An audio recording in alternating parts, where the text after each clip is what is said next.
So, what's the difference between being a worrywart and actually having OCD? I'm sure all of you guys have heard the phrase being a worrywart before, but there is a time where it can get more severe than just being a worrywart, and you may not know what's going on, and what's going on could actually instead be OCD.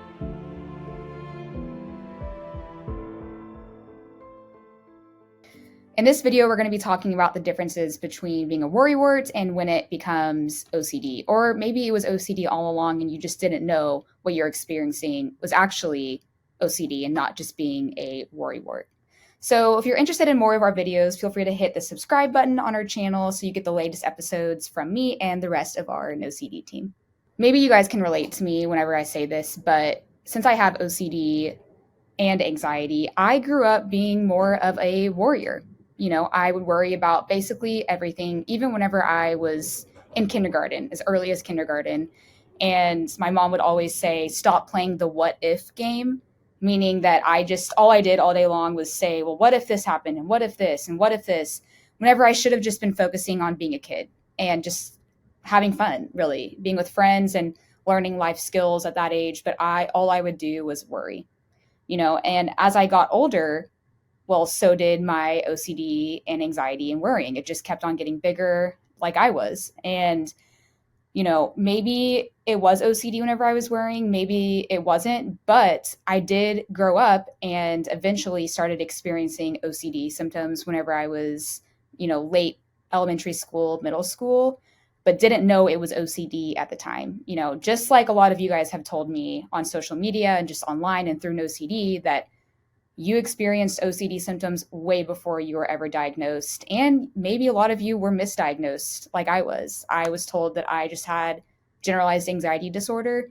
And of course, GAD or generalized anxiety disorder can be so debilitating, don't get me wrong, but I was missing the proper diagnosis, which was OCD, that was causing a lot of my anxiety. So because of that, my OCD just kept on getting worse through the years. I didn't have a specialized OCD therapist that helped me be able to recognize that what I was going through was actually OCD. So now let's get into the details of being a worrywart versus having OCD actually.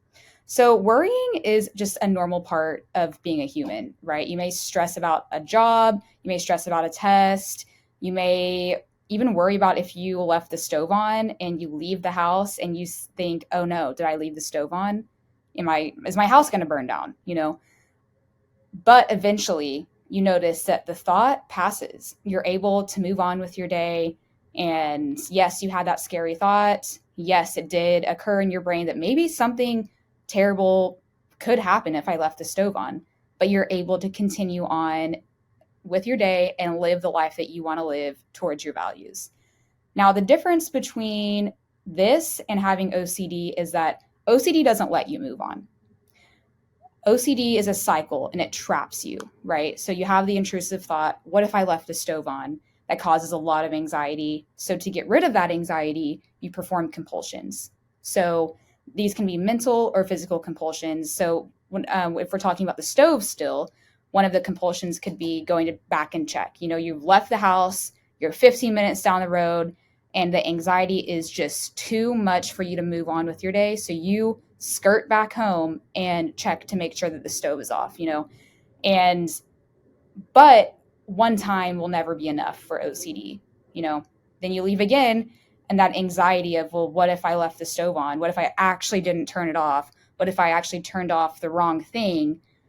What if I didn't turn it off all the way? It will never be enough for OCD. So a lot of times before therapy, and I would do this too, I would go back again.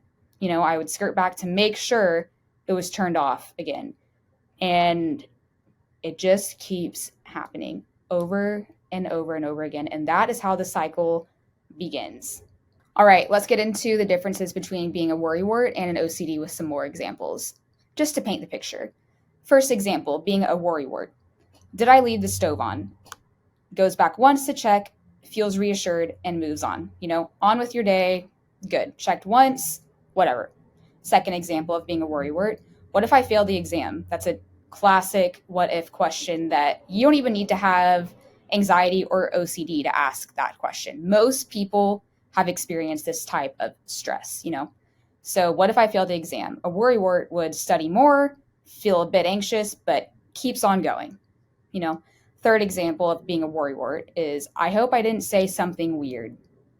I know nowadays with most everything being online, people get anxious about what if I accidentally posted something that's going to offend someone? Or if you're at school, what if I accidentally said the wrong thing to a friend and now they don't want to be my friend? These are all common experiences that all of us maybe have gone through. But being a worrywart, you have that brief self doubt, and maybe you check in with a friend once and then you forget about it. That happened. Now I can move on with my day. Now let's get into when it can be actually OCD and not just being a worrywart. So the thought is, what if I burn down the house? A compulsion could be you check the stove 15 times and you have to take a picture of the stove for proof. So if you have doubts later in the day, because OCD will never let it go, you pull up that picture to remind yourself and to reassure yourself, oh, look, I did turn off the stove. Classic OCD trick is just keeping you stuck in that what if. It will never be enough. No amount of reassurance will be enough for OCD. Second example of OCD is what if I cheated without knowing it? And, what someone with OCD would do is replay the test over and over and over again. You would seek self-reassurance repeatedly. You would ask other people, did you see, was I doing something weird during taking the test? You're mentally reviewing, you're asking yourself questions about the test just to make sure I didn't do anything wrong. Again, nothing will be enough for OCD. No amount of reassurance or mentally reviewing will ever be enough for OCD. You may get that relief for a second whenever you think back to your test and realize that, oh, you probably didn't cheat. That relief will last for 15 seconds, and then boom, another what if comes back and you're back in that cycle again. Third example of when it could actually be OCD and not being a worrywart is, what if I accidentally offended someone? And if this thought happens, maybe someone with OCD would be ruminating all day. Ruminating is just going through your brain, trying to figure out that intrusive thought. You're trying to figure out if it's true. Do I believe this thought? Is this aligned with my values? Do I want this thought? And you'll reread texts. You'll apologize multiple times. You'll just not be able to stop thinking about it. So the big difference here is that OCD does not let you move on with your day. Whereas being a worrywart, yeah, you may feel anxious about it for a little bit, but you're typically able to continue on with your day. Well, when you have OCD, people with OCD say that it's just a lot harder to move on with your day.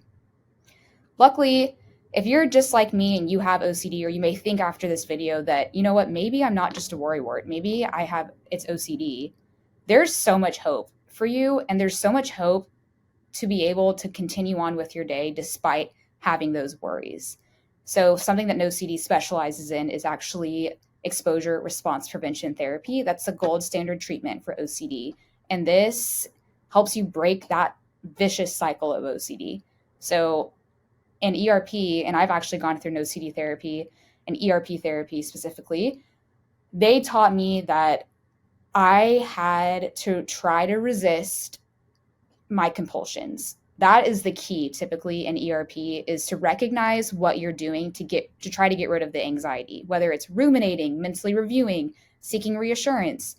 Whenever I have the thought, the intrusive thought, the anxiety follows, and I perform a compulsion. The compulsion is what drives the cycle. So if we can resist doing the compulsion and actually sit with the anxiety that comes with the intrusive thought, that will show our brain that we actually don't need to worry about it, and we don't need to do something to get rid of that thought. This takes a lot of time and patience and practice, and it's a lot easier talking about it than actually doing ERP therapy.